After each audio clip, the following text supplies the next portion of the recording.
It's a good morning to you. Welcome to Asake Online. My name is Zenzele Ndebele, and this is the Breakfast Club, a show where we talk about various things, social issues, political and economic. These days, of course, the majority of our issues or topics are about elections. We know we are in the election mode. Kuyathenjiswana into eziningi lapha, abantu banikwa ama-chicken, amantsaro, yonke into. This is the time where the voter benefits a lot because all people are coming with all sorts of, presents.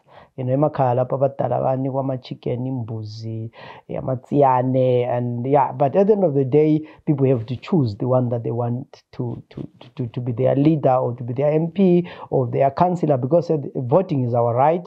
This is why our fathers and our grandfathers fought for the country. The liberation struggle was about one man, one vote, so that we are able to exercise this right. And I know we take for granted, and this is why sometimes people don't want to go and register to vote, but a lot of people died for us to be having this right to vote. And I think we need to be grateful that there are elections and we are given a choice. We just choose ukuthi sifuna uvotela ubani. So today in our program we'll be talking to Minenhle Gumede. She's one of the few female candidates who will be contesting Bulawayo as MPs, because I think it's mainly men, but we are lucky to be having one of the few female candidates that will be contesting. So we'll be talking to her to find out about her aspirations. She is also a young person. In our politics, young people coming to contest, to stand up and say, I want to be counted. And of course, elections are not always easy. So we want to hear from her. Welcome to the program. Well, thank you, Zenzele.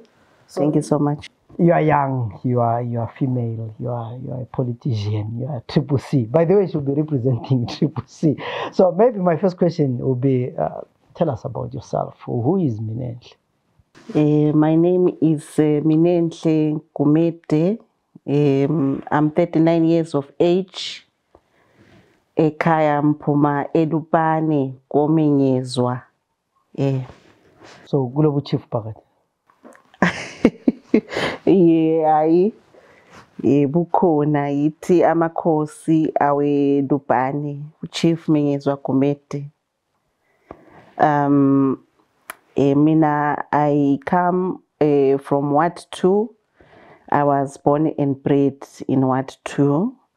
Eskolo, ngafunda eBaines Junior School. I then proceeded to Asha Girls High. And then for my college, I went to the University of Johannesburg in South Africa, where I completed my studies in psychology and political administration. So you're not lost. It's almost your area because you did, political administration. So, but at what point in your life did you have interest in politics to say, I think something as a politics list? Well, I think it was after college, sometime, I think it was 2010, I came back home and I was very enthusiastic. I thought I would get home with my degree, start applying for jobs and get work, but alas, it was not like that. So I was disillusioned, and it got to a point where I sat down and started to ask myself why I should go through this, and I didn't see my kids having to go through what I went through after college, bright-eyed, but with no prospects in the end. That motivated me to join politics. Yeah, I know, being a female, sometimes being Ndebele and being young is not always easy being a politician in Zimbabwe, because you also have these barriers. But how has it been, from where first day you started and trying to compete to get this slot? I'm sure it's not your first time that you've tried, but how has been the struggle, probably to be accepted within the party before we even talk at national level? I think it's a journey, especially for young women in particular. You need to persevere, you need to be strong and have pillars that can be a support system for you. Otherwise, failure to that, I'm sure most who tried to join fell to the wayside because of the pressure that you face as a young woman in the trenches.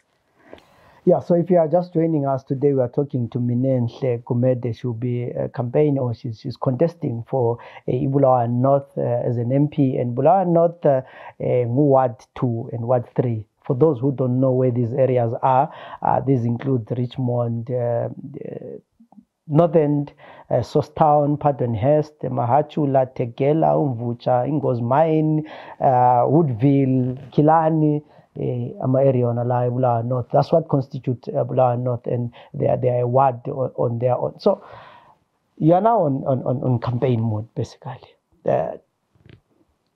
What are you now figure about talent city votelani for MP? What are the issues that you tell them? What are they expecting from you? Well,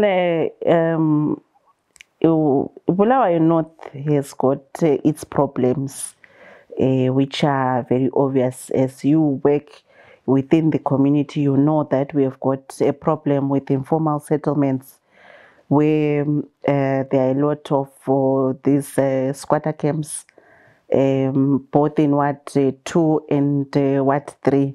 And we also have a problem where in Ward 3 there is no government secondary school, and our kids end up having to travel distances, which is really unfair. And we also have problems around security, where we have an influx of Omakorokoza who are coming into the area, and there is no proper governance around these people, and crime has risen in our community. We also have a problem of general underdevelopment. We have got issues to do with the drug abuse, general poor standards of living in our community. So those are, I think, the problems that are glaring and in plain sight.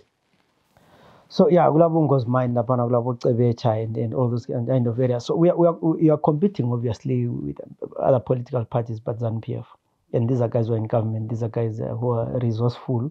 So when I'm now campaigner, don't you meet challenges where people say, "Manju has chiyela"?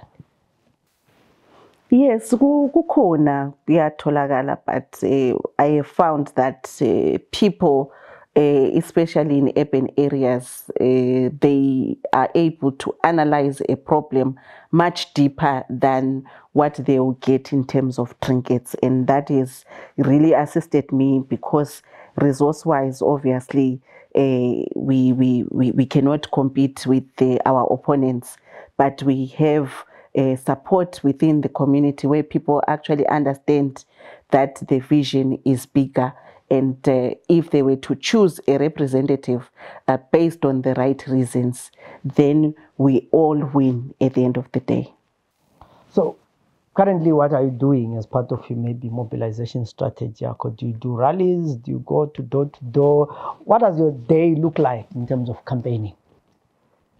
Well, right now we are starting our second phase of the door-to-door campaigns. We also move around speaking to the community leaders, the influencers in the community. We do these meetings with the leaders so that they understand what we want to do within the community, and we try as much as possible to get them on our side. Have you ever had any challenging situations now?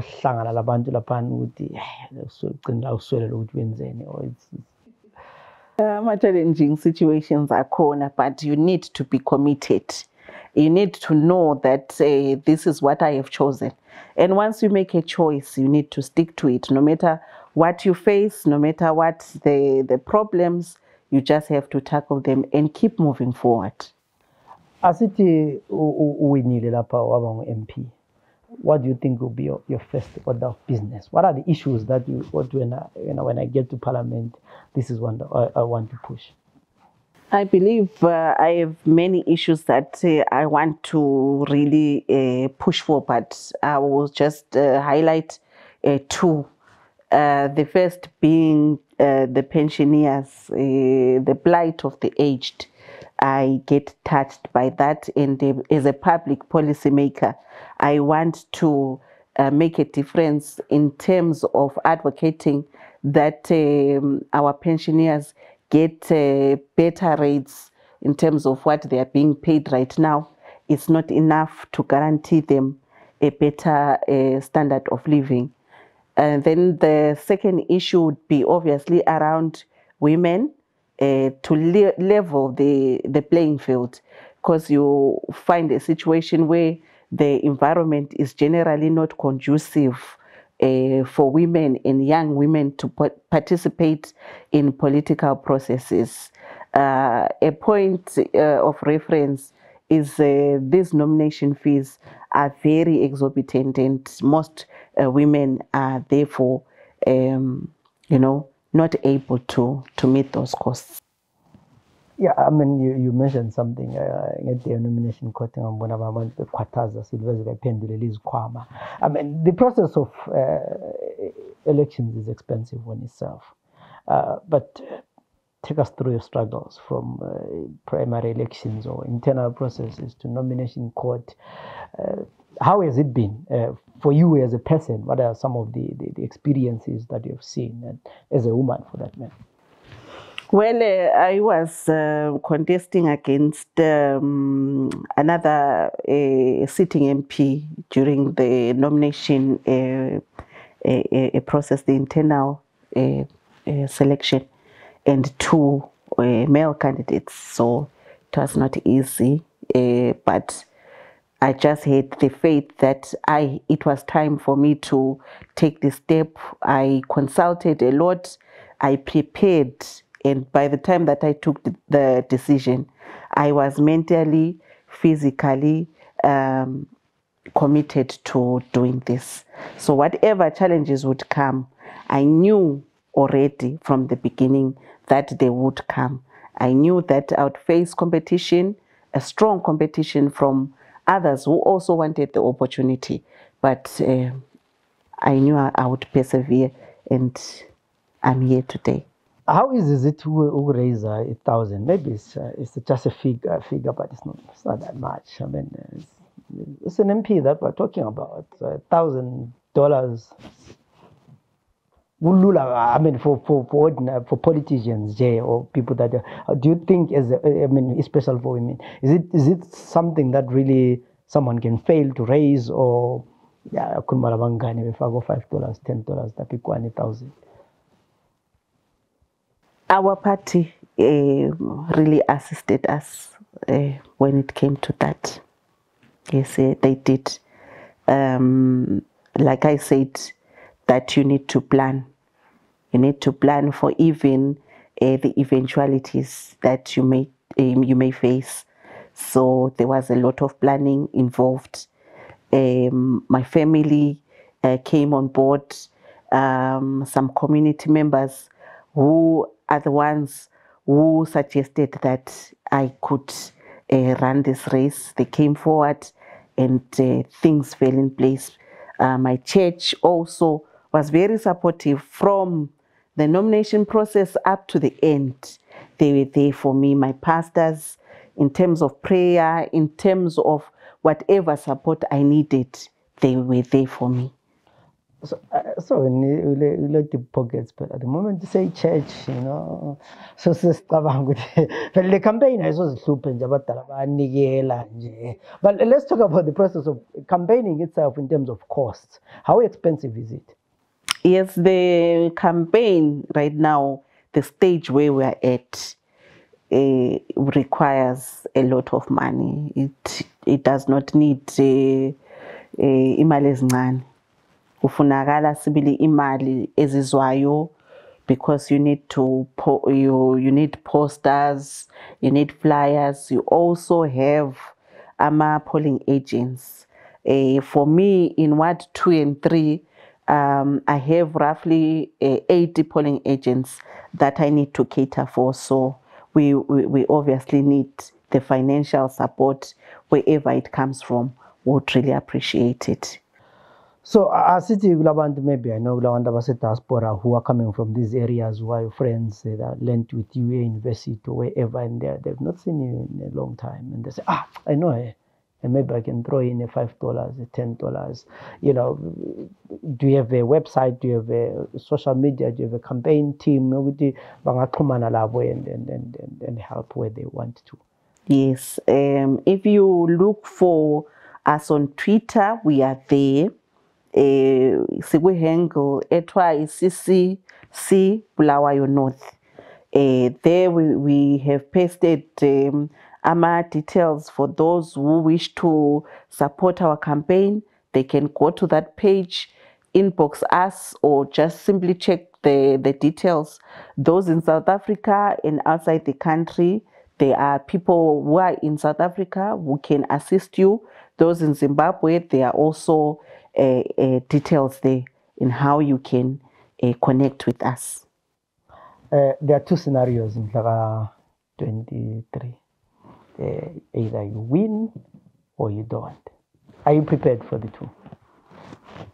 Yes, I believe I am. Like I said, that if you take a decision, you are prepared for anything. I was prepared even in the internal process that I might win and I might lose.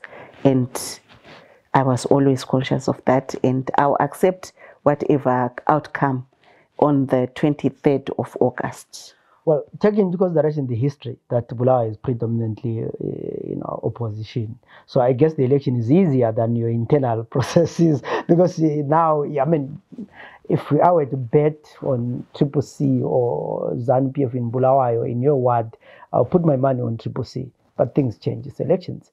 Well, the day we announce over a winner, what's the first thing that you're going to do before you go to Parliament?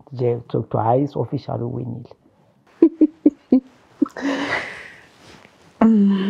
I think I have to start by visiting the community leaders who are the power behind me, and thank them and consult them on the way forward, because it might be a victory Minenhle Gumede on paper, but abantu be community yami yibo ababe bebonile. So I need to go to the leaders in my community, and then they give me the direction in terms of a way forward. Is it the end of the road, or you're going to try again? No, definitely to never be the end of the road. I've been in politics for 15 years, and I'll continue to be in politics because I joined politics for a reason, in that I believed that I wanted to be part of the change. So I'll support and continue to do my community work in Bulawayo North. Yeah, I mean, this is a confident person who have done their homework and we are really waiting. Parliament, this is the suit. So for your advice, lastly, your advice to young people who might be looking at you and say, let me follow politics, I want to be an MP. Let me start this in two parts. My first part is, how does the future look like for you? What do you want? I mean, what do you intend to do in this politics? I mean, do you see you contesting for presidency at one point, or what does it look like? Well, I have served over the past 15 years in different roles within the opposition movement. From the Youth Assembly, I went to the National Executive. From the National Executive, I went into the Women's Assembly. From the Women's Assembly, when we moved to become CCC, I got into the technical side, where I was the district elections officer for Bulawayo. So I believe that there is more in terms of serving, which I can do within the movement and within the struggle. Yeah, I thought you say, okay, in the next 5 years, I'll be the champion in Chupa. But so anyway, lastly, I mean, what's your word of advice to other young people? More so on young women, we face a lot of barriers in terms of being part of leadership, being in public life. You have a situation where women and young women are generally discriminated on. There are biases, there are stereotypes over women being in public spaces. So I just want to encourage each and every young woman out there who feels that they have a calling to persevere no matter what, and not to listen to the next person, but to listen to the voice within you. If you feel that you can be a voice within your community, you feel that you can represent the vulnerable members who cannot speak out for themselves, please come forward and don't listen to anyone who says that you can't. So I think that's all I can say. Okay, there you have it. Today we were talking to Minenhle Gumede, who is the CCC candidate for Bulawayo North, and she'll be contesting in the upcoming elections next month. And as Kalish is saying, even if you're a young woman, there are many challenges, but why don't you take it up and, you just have to be there. There's no one who stand up and say, because politics is about pushing, it's about talking to people, it's about standing your ground. And someone might be saying that we interview abanjani. Aside, we talk to everyone. Asketi Hlangoti, asketi Bandla, asketi Bala. If you are a candidate and you want to come and share with us your journey, your experiences, your ambitions, please feel free to get in touch with us. We are found on YouTube, on Facebook, on TikTok, on Instagram, on Zonkinda, on Twitter, Sugu 45 Moffat Avenue, a hillside. I'm sure it'll be easy to get our contact details even on WhatsApp. We're there. Get in touch with us and make an appointment. Because we want to give everyone an opportunity. And of course, on the election day, we'll be covering the election service. Fakathelesa interview abona uqala. Thatha ama-shots laphana nxa ama-results announced either the celebration or otherwise. But for Bulawayo, you can easily predict what will happen. My name is Zenzele Ndebele. Till we meet again in other programs. Have a good day.